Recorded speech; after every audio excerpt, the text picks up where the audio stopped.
ya ka be say na te thonin ni tin zan tin ning kalung aya Krista mangai na kahan khira karo pui na le lut na kamu lovin hey tu chua don lo ma se ka thorim na te lo thon ma se kalom zelang lal Krista a chuan ka im mana Krista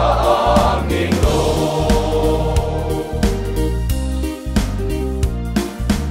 rau til em dang ma kang ai chuang lo man tam tharau dam nam in pe a chu chu ka tan chuan a top reng si lungai ni a po kalom le thi lovin hey tu chua don lo ma se ka thorim na te lo thon ma se kalom zelang lal Krista a chuan ka im mana Krista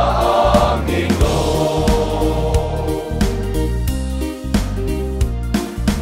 Krista mangai na eng cham toya vanin panim sing nun ka zo ze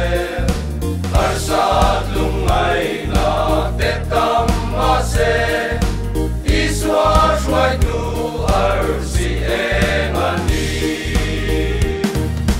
loving